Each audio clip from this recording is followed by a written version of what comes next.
Hello and welcome to वूसीक। इस video में हम एनिमेशन के बारे में देखेंगे कि हम CSS में एनिमेशन किस तरह से ऐड करते हैं। सिंपल हमने एक डिव के अंदर पैराग्राफ बनाया है, उसमें हम थोड़ी स्टाइलिंग कर लेते हैं। नॉर्मल स्टाइलिंग है, विड्थ और हाइट वगैरह देंगे हम इसको, जिससे प्रॉपर्ली विजिबल हो हमारा डिव, उस पर लगी हुई एनिमेशन। उस पर एक बैकग्राउंड कलर दे देते हैं हम इसको। ये कुछ इस तरह से दिखाई देगा। ये डिव के अंदर हमने हेलो वर्ल्ड लिखा हुआ है। थोड़ा मार्जिन डाल देते हैं जिससे कि जो टेक्स्ट है अंदर लिखा हुआ वो थोड़ा गैप के साथ आए।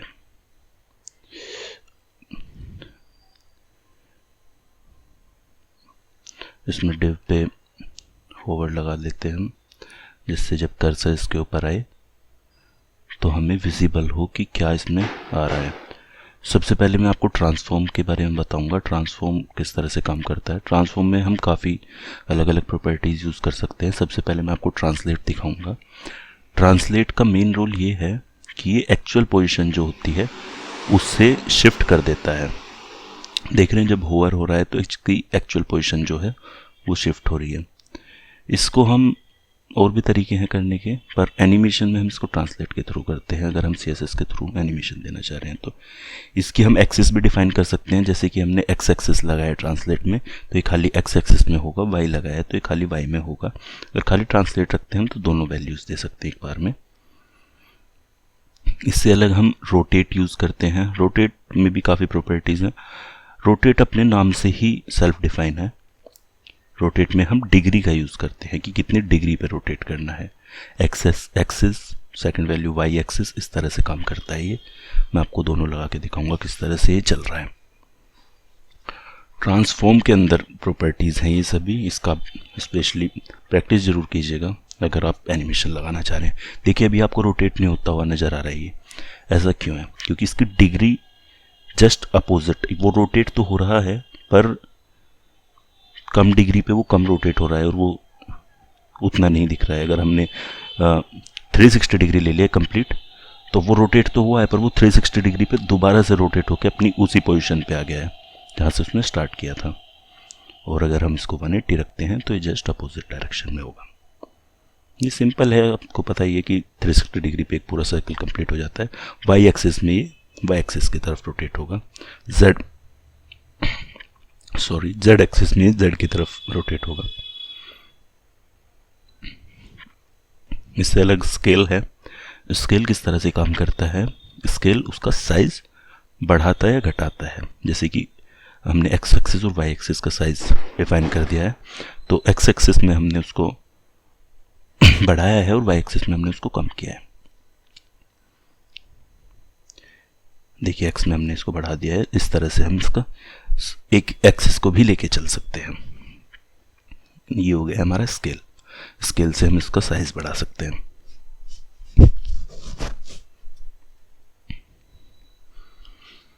ये देखिए हमने डिग्री का यूज़ किया स्क्यू में। स्क्यू में क्या होता है कि ये एंगल लगा देता है उसके अंदर।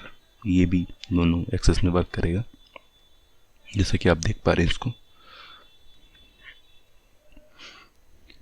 स्पेशलिस्ट की एक ऐसी चीज़ है जिसको हम दूसरे किसी तरीके से नहीं कर सकते। बाकी जो स्केल है उसके लिए हम दोबारा से विड्थ हाइट डाल सकते हैं और ट्रांसलेट के लिए हम पोजीशन रिलेटिव करके और वैसे पोजीशन दे सकते हैं, पर जो ये स्क्यू है इसके लिए नहीं होगा ये। इससे अलग हम डिव पे अगर अलग से विड्थ हाइट डाल रहे हैं तो इस तरह से काम करता है, जैसे कि मैं आपको बता रहा हूँ। पर ये उतना अच्छा नहीं लग रहा है देखने में, ये कोई एनिमेशन नहीं लग रही है। इसके लिए हम जो यूज़ करते हैं वो है ट्रांजिशन, कि कितना टाइम ले वो चेंज होने में। देख रहे हैं आप, अब हमने इसमें टाइम स्पेसिफाई कर दिया, विड्थ के लिए टाइम स्पेसिफाई कर दिया है। अब ट्रांजिशन विड्थ की होगी 2 सेकंड में होगी। अब जब हम उस पर होवर करेंगे तो 2 सेकंड में वो 150 पिक्सल से 450 पिक्सल तक होगा। ट्रांजिशन डिले भी कर सकते हैं हम कि कितने टाइम के बाद हो वो, इसमें 1 सेकंड लगाया हमने क्योंकि इतना ज़्यादा टाइम नहीं है हमारे पास। बाकी आप कितना भी लगा सकते हैं। ट्रांजिशन के अंदर हम ट्रांसफॉर्म का भी यूज़ कर सकते हैं। अभी मैंने इससे पहले आपको ट्रांसफॉर्म के ही बारे में बताया था कि ट्रांसफॉर्म में कितना टाइम लगे। एकदम टाइम हमारा एकदम से ट्रांसफॉर्म हो रहा था, पर उसमें भी हम ट्रांजिशन के थ्रू टाइम डाल सकते हैं। जैसे कि हमें रोटेट ही करना है, पहले हम सीधा होवर करते ही रोटेट हो रहा था, पर अब हमने 2 सेकंड का टाइम डाल दिया उसके अंदर। अब देखिए वो थोड़ा और अच्छा लगेगा देखने में। इस तरह से आप अलग अलग तरह की चीज़ें यूज़ कर सकते हैं। ये जो मैंने सिंपल बनाया है, ये सिर्फ कॉन्सेप्ट क्लियर होने के लिए बनाया है, जिससे कि आप ज़्यादा एडवांस एनिमेशन में जाने की जगह ज़्यादा अच्छे से कॉन्सेप्ट को समझें। बाकी तो फिर आपकी अपनी पसंद है, आप उसको किस तरह से करना चाहेंगे। पर हाँ, इतना क्लियर हो जाएगा इस वीडियो से कि आप अच्छे से समझ जाएंगे कि इसका कॉन्सेप्ट क्या है। ट्रांजिशन हमने यूज़ किया है। ट्रांजिशन से अलग हम इसमें क्या कर सकते हैं, देखिए आप। ट्रांजिशन में हमने एक ही बार में विड्थ और टाइम स्पेसिफाई कर दिया है। इसमें हम हाइट भी कर सकते थे, दोनों को एक साथ भी कर सकते थे। अगर हम ट्रांजिशन प्रॉपर्टी डालेंगे तो इसके अंदर देखिए किस तरह से होगा। इसके अंदर हम स्पेसिफाई करेंगे किस चीज़ पे वर्क कर रहा है, जैसे विड्थ पे वर्क कर रहा है। और ट्रांजिशन ड्यूरेशन जो हम डालेंगे उसके अंदर स्पेसिफाई होगा कि कितना टाइम लगेगा। इन दोनों को हम शॉर्ट हैंड में खाली ट्रांजिशन में भी लिख सकते हैं, पर अगर आपको और स्पेसिफिकली लिखना है तो इस तरह लिख दीजिए आप। बाकी नॉर्मली हम ट्रांजिशन में शॉर्ट हैंड में ही लिखते हैं। विड्थ और हाइट अब दोनों पे लगा दिया है, देखिए अभी किस तरह से काम करता है। अब 3 सेकंड के अंदर विड्थ चेंज होगी और 3 सेकंड के अंदर ही उन्हीं 3 सेकंड के अंदर हाइट भी चेंज होगी। आप मल्टीपल कितना भी जो भी आप ओवर पे प्रॉपर्टीज डालते हैं उन सबकी टाइमिंग वगैरह लिख सकते हैं आप इसके अंदर, उसमें कोई प्रॉब्लम नहीं है। और अगर आप नहीं लिखेंगे तो फिर वो एकदम इंस्टेंट होगा, जो कि देखने में अच्छा नहीं लगता। ये जो अभी है ये हमारा सिंपल लेवल है, फिर एनिमेशन के अंदर और थोड़ा अच्छे से होगा। ट्रांजिशन टाइमिंग फंक्शन क्या करता है ये देखिए। ईज हमारा डिफ़ॉल्ट होता है। ईज इन में क्या होगा कि स्टार्टिंग स्लो होगी और फिर वो तेज़ी से चलेगा। अब हमने हाइट पे ज़्यादा सेकंड लगा दी, इस वजह से हाइट को ज़्यादा टाइम लग रहा है। इससे अलग हमारे पास ईज आउट है। उसमें क्या होगा, स्टार्टिंग तेज होगी पर एंड स्लो होगा। इज इन आउट में स्टार्टिंग और एंड स्लो होगा। ये अलग अलग तरह की टाइमिंग है, आपको किस तरह से चाहिए वो। मान लीजिए आप कुछ एनिमेशन बनाना चाह रहे हैं, आप चाहते हैं कि वो लास्ट में स्लो हो, तो आप टाइमिंग फंक्शन यूज़ कर सकते हैं उसके अंदर। ट्रांजिशन में भी टाइमिंग फंक्शन यूज़ होता है और एनिमेशन में भी टाइमिंग फंक्शन यूज़ होता है। अभी मैं आपको ट्रांजिशन वगैरह दिखा रहा हूँ जिससे एनिमेशन और ज़्यादा क्लियर हो आपको ये किस तरह से काम करता है। एनिमेशन में सबसे जो इम्पोर्टेंट है वो है की फ्रेम्स। की फ्रेम्स का मतलब है कि कब क्या होगा, उसके बाद उसका नाम एनिमेशन का वो सीख डाला है इसमें हमने। अब देखिए कि हम इसके अंदर की फ्रेम्स डिफाइन करते हैं कब क्या होगा। जैसे हमने फ्रॉम डाला, कहाँ से शुरुआत हो रही है। बैकग्राउंड कलर डाला हमने इसके अंदर 2, कहाँ तक जाएगा वो, इसके अंदर हमने बैकग्राउंड कलर एक और डिफाइन किया। इसको हम परसेंटेजेस में भी कर सकते हैं, 0% पे ये हो, 10% पे हो, या फिर 0 पे ये हो, 25 पे हो, 50 पे हो और 100 पे हो। इस तरह से भी कर सकते हैं। मतलब ये की फ्रेम्स हैं कि कब क्या होगा।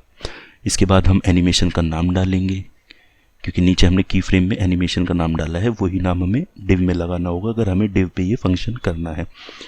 इसके बाद हमें एनिमेशन की ड्यूरेशन डालनी होगी कि कितना टाइम उस एनिमेशन को होने में लगे। अगर आप बहुत सारे की फ्रेम डालते हैं और ड्यूरेशन बहुत कम लगते हैं तो आपकी अच्छे से नहीं दिखाई देगी वो। देखिए यहाँ पे कलर चेंज हो रहा है ना, हमने 2 ही इसमें चेंजेस किए हैं और 2 सेकंड का टाइम डाला है, वो अच्छे से हमें दिख रहा है उसमें क्या हो रहा है। डिले सेम इसमें उसी तरह काम करता है कि 1 सेकंड के बाद इसमें चेंज आए, इस तरह का इसमें डिले वर्क करता है।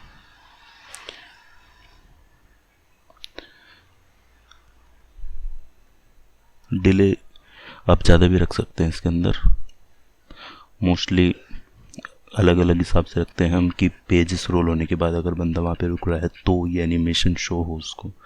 इस तरह से हम करते हैं। इटरेशन काउंट भी काफ़ी यूज़फुल होता है कि कितनी बार आपकी एनिमेशन चलेगी, क्योंकि ये होवर पे तो वर्क कर नहीं रहा है, ये ऑटोमेटिकली चल रहा है। अगर हम इसको 3 टाइम्स कर देते हैं तो ये ऑटोमेटिकली रिलोड होने के बाद 3 टाइम तक चलेगा। हो सकता है कि आपको एक एनिमेशन इनफाइनाइट टाइम तक चलानी हो, आपके हीरो सबसे ऊपर आपने एक एनिमेशन बना रखी हो, आप चाहते हो कि वो चलती ही रहे, तो आप उसको इनफाइनाइट भी कर सकते हैं। या फिर आप जितने नंबर्स ऑफ टाइम उसको चाहते हैं वो उतने नंबर ऑफ टाइम चल सकती है। मान लीजिए आपकी क्लॉक बनाई एनिमेशन में, उसमें आप उसका जो सुई है उसकी वो घूमती हुई दिखाएं, वो कितने बार दिखाना चाहते हैं वो भी आप इटरेशन काउंट के थ्रू डाल सकते हैं। काफ़ी चीज़ें होती हैं एनिमेशन में, पर ये बेसिक्स है जो आपको पता होनी चाहिए एनिमेशन करने से पहले। की फ्रेम्स परसेंटेज में भी चलता है, ये मैं आपको ऑलरेडी बता चुका हूँ। अभी हमने 2 ही डाले हैं इसके अंदर। अगर हमने इसमें मान लीजिए पोजीशन रिलेटिव कर दी है तो इसके अंदर हम और डिज़ाइनिंग कर सकते हैं इसके अंदर, जैसे कि हम इसकी पोजीशन सेट कर सकते हैं ये कहाँ पे होगा। पहली पोजीशन इसकी एग्जैक्टली वही होगी जहाँ पे ये बाय डिफ़ॉल्ट होना चाहिए, टॉप और लेफ्ट 0 क्योंकि इसके ऊपर हमने कुछ नहीं डाला है। और दूसरी पोजीशन हम इसकी थोड़ी स्पेसिफाई कर देते हैं, टॉप से 0 और लेफ्ट से 200। देखिए ये इस तरह से आ गया, ठीक है। आप और क्रिएटिविटी दिखा सकते हैं इसमें अपने अकॉर्डिंग यूज़ करके इसको।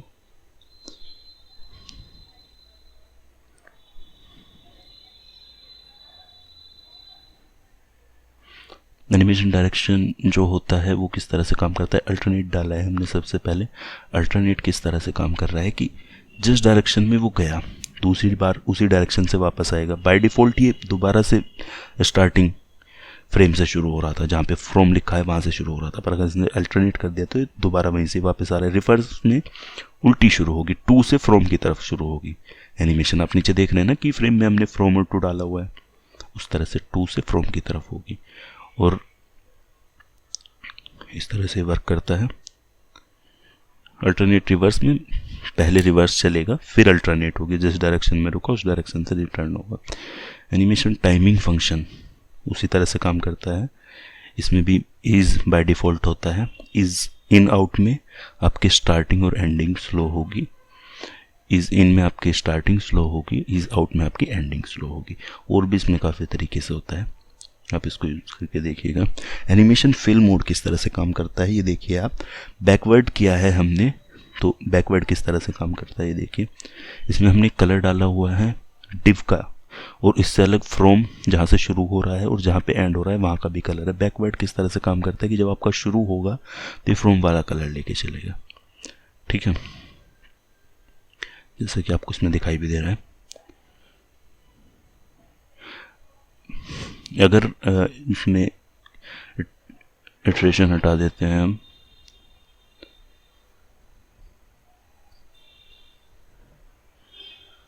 बैकवर्ड्स इस तरह से काम करता है, फॉरवर्ड्स किस तरह से काम करते हैं देखिए। ये यहाँ पे आके अब रुक जाएगा, ये जो लास्ट की फ्रेम है हमारा उसकी वैल्यू को रख लेगा ये डिव के अंदर। इस तरह से फॉरवर्ड काम करता है। बोथ में क्या होता है, स्टार्टिंग वैल्यू को भी पिक करता है और लास्ट की वैल्यू को भी रख लेता है। जहाँ पे ये है वहीं पे रुक गया है। नॉर्मली ये अपनी स्टार्टिंग पोजीशन पे पहुँच जाता है अगर हम फॉरवर्ड या बोथ का यूज़ ना करें इसके अंदर। तो ये डिफरेंस है। बाकी CSS में एनिमेशन के बेसिक्स के लिए इतना ही। Thank you for watching.